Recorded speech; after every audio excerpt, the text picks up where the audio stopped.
Binisita natin kaninang umaga ang pinakamahusay na surfer sa General Santos City dahil sa susubukin natin ang kanilang mga talento sa kung paano babalansehin ang kanilang mga katawan kapag umahampas ang mga alon. At sa ginawa naming mga pagpupulong na ito ay pinapaliwanag sa atin ni Pinuno kung paano niya gagawin ang mga bagay-bagay. At sa parting to ay nakaramdam kami ng matinding excitement dahil sa magkakaalaman talaga ngayon kung hanggang saan talaga kakayanan natin. At ang binabanggit ko nga sa inyo dito ay yung kasaykusa natin na walang iba kundi si Brother Gilbert na noong dekada 90 ay isang legendary pagdating sa surfing.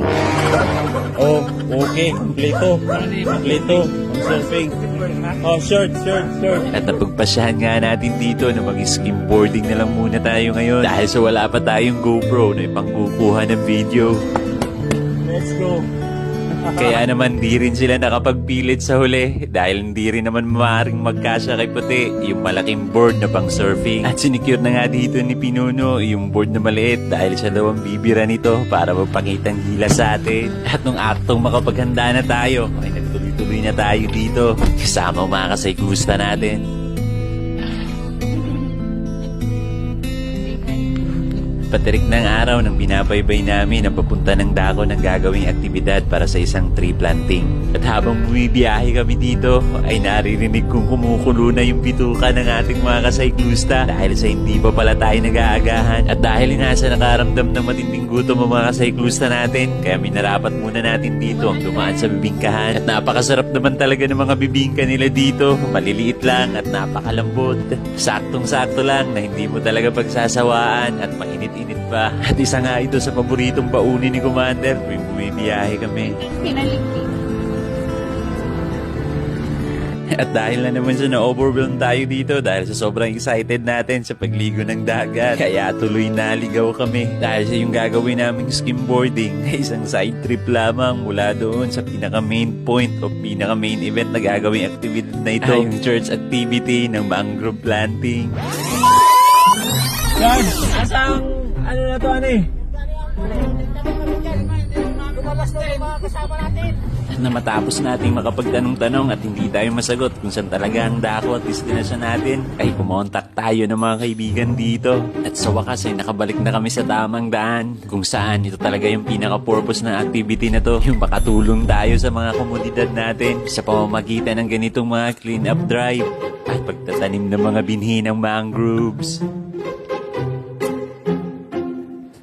At sa bahagi naman tumakasay kusta ko ay pinag-aaralan nating mabuti kung saan tayo makakapag-skimboarding. Kaso may problema dahil tumanggap tayo ng bilin na bawal maligo dito. Kaya malungkot si Pinuno at naglakad-lakad na lang kami dito para makapag-isip-isip na kung anong maaari nating magawa habang hinihintay pa natin ang paghupa ng dagat para makapagtanim tayo ng mga binhi ng mangroves. At dahil nga sa maligalig talaga itong si Pinuno na nanuno, ay nakahanap din siya ng paraan kung paano niya may pamamala sa atin ang tamang galawan ng pagbalanse ng katawan.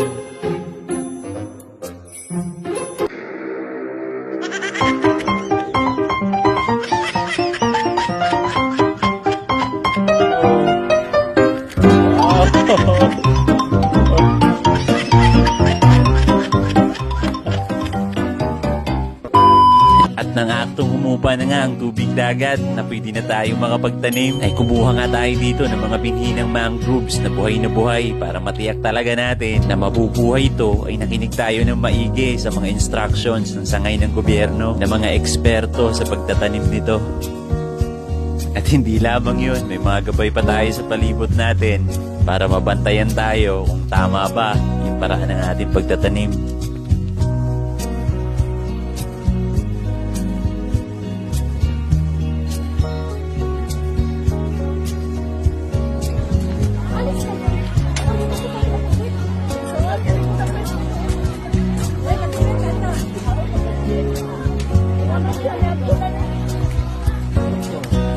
Uy, tig pa.